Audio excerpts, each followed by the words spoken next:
আসসালামু আলাইকুম।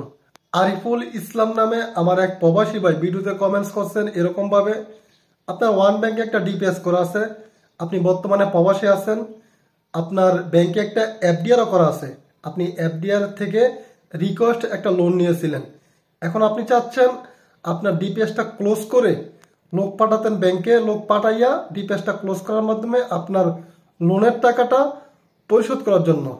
এখন সেটা করা যাবে কিনা, এক্ষেত্রে আপনার প্রশ্নের উত্তরটা আপনি ভালো করে শোনেন, তাহলে আপনি বুঝতে পারবেন। ডিপিএসটা করার সময় আপনি ব্যাংকে উপস্থিত ছিলেন, যেহেতু আপনি ডিপিএসটা এখন ক্লোজ করবেন, সেক্ষেত্রে আপনার ফর্মের সাথে ফর্মে আপনি যে সিগনেচারটা দিয়েছেন ওইটার সাথে মিল রেখে আপনাকে সিগনেচার দিতে হবে ব্যাংকে উপস্থিত থেকে। যেহেতু বর্তমানে আপনি প্রবাসী আছেন, তাহলে আপনি কিভাবে ফর্মের ডিপিএস এর ক্লোজের ফর্মে আপনি সিগনেচারটা করবেন। এক্ষেত্রে যদি ব্যাংক আপনাকে সাহায্য করে, তাহলে বিষয়টা এরকম হতে পারে, আপনার বাড়িতে যদি কোনো শিক্ষিত লোক থাকে, যেহেতু আপনি ব্যাংক থেকে লোন নিছেন, ব্যাংকে আপনার এফডিআরও করা আছে, ডিপিএসও করা আছে, ব্যাংক আপনার কাছ থেকে টাকা পায়।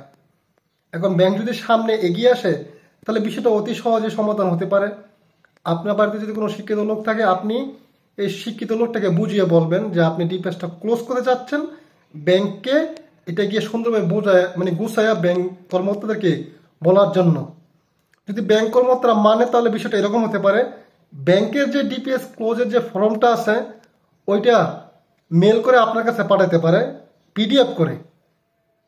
ওইটাতে কোথায় সিগনেচার দিতে হবে তারা মার্ক করে দিবে, আপনি আবার পিডিএফ ফাইলটা মেল থেকে বের করে আপনি সিগনেচার দিয়ে আবার পিডিএফ করে ইমেল করে ব্যাংকের মেলে পাঠাতে হবে। যদি ব্যাংক এটা মানে, তাহলে এরকম করতে পারেন। যদি এভাবে ব্যাংক আপনাকে করতে বলে, তাহলে করতে পারেন আপনি। যদি সিগনেচারটা দিয়ে দেন, ফর্মে যে সিগনেচারটা দিয়েছেন আপনার ডিপিএস ক্লোজের ফর্মে আপনি সিগনেচারটা দিবেন, আপনার বাসা থেকে যে লোকটা আপনার ব্যাংকে আপনার প্রতিনিধি হিসাবে কথা বলবে, সে আপনার ফর্মটা সুন্দরভাবে আপনার কাছে পাঠাবে, আবার আপনি পাঠালে সেটা ব্যাংকে জমা দেবে যদি আপনার অনুমতি থাকে। তারপরে আপনি একটা দরখাস্ত দিবেন যে আপনি অনুপস্থিতিতে আপনি এই ফর্মটা বিদেশ থেকে সিগনেচার করছেন, এটা আপনি সাক্ষী দিচ্ছেন, কিছু একটা লিখে সুন্দর একটা ম্যানেজার বড় একটা দরখাস্ত করতে হবে আর কি। এভাবে করতে পারলে হয়তো আপনি ডিপিএসটা ভাঙতে পারবেন। এটা 100% শিওর না, যদি ব্যাংক আপনাকে হেল্প করে আর কি। আর আপনি যদি ব্যাংকে আপনার যে লোকটা পাঠাবেন যদি ব্যাংকে সঠিকভাবে বুঝাইতে পারে, তাহলে আপনি অতি সহজেই এই কাজটা করতে পারেন।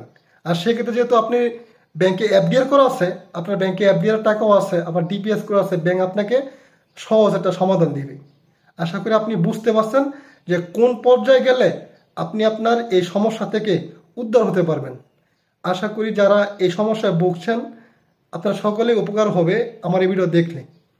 ভিডিওটা যদি আপনার কাছে ভালো লেগে থাকে, তাহলে অবশ্যই লাইক কমেন্ট শেয়ার করবেন। আর যিনি আরিফুল ইসলাম ভাই কমেন্টস করছেন, আপনার কমেন্টসের উত্তরটা আপনি পেয়ে গেছেন। সবাই আমার জন্য দোয়া করবেন, যাতে আমি এভাবেই আপনাদের পাশে থাকতে পারি।